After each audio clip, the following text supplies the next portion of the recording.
मेरे प्यारे देशवासियों, कल दुनिया भर में टाइगर डे मनाया जाएगा।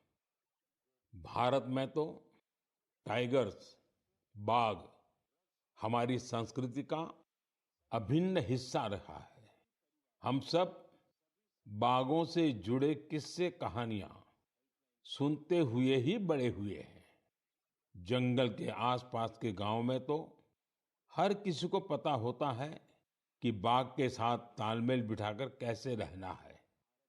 हमारे देश में ऐसे कई गांव हैं जहां इंसान और बाघ के बीच कभी टकराव की स्थिति नहीं आती। लेकिन जहां ऐसी स्थिति आती है, वहां भी बाघों के संरक्षण के लिए अभूतपूर्व प्रयास हो रहे हैं। जन भागीदारी का ऐसा ही एक प्रयास है कुल्हाड़ी बंद पंचायत। राजस्थान के रणथंभौर से शुरू हुआ कुल्हाड़ी बंद पंचायत अभियान बहुत दिलचस्प है। स्थानीय समुदायों ने स्वयं इस बात की शपथ ली है कि जंगल में कुल्हाड़ी के साथ नहीं जाएंगे और पेड़ नहीं काटेंगे।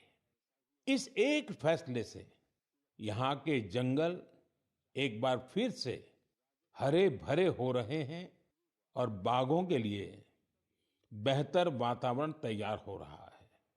साथियों, महाराष्ट्र का ताडोबा अंधारी टाइगर रिजर्व बाघों के प्रमुख बसेरों में से एक है।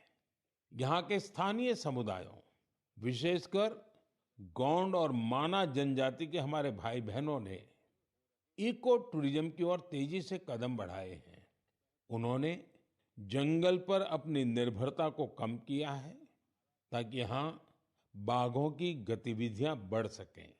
आपको आंध्र प्रदेश में नल्ला मलाई की पहाड़ियों पर रहने वाले चेंचू जनजाति के प्रयास भी हैरान कर देंगे। उन्होंने टाइगर ट्रैकर्स के तौर पर जंगल में वन्य जीवों के मूवमेंट की हर जानकारी जमा की। इसके साथ ही वे क्षेत्र में अवैध गतिविधियों की निगरानी भी करते रहे हैं। इसी तरह उत्तर प्रदेश के पीलीभीत में चल रहा बाघ मित्र कार्यक्रम भी बहुत चर्चा में है। इसके तहत स्थानीय लोगों को बाघ मित्र के रूप में काम करने की ट्रेनिंग दी जाती है। ये बाघ मित्र इस बात का पूरा ध्यान रखते हैं कि बाघों और इंसानों के बीच टकराव की स्थिति न बने। देश के अलग अलग हिस्सों में इस तरह के कई प्रयास जारी हैं। मैंने यहाँ कुछ ही प्रयासों की चर्चा की है, लेकिन मुझे खुशी है कि जन भागीदारी बाघों के संरक्षण में बहुत काम आ रही है। ऐसे प्रयासों की वजह से ही भारत में बाघों की आबादी हर साल बढ़ रही है।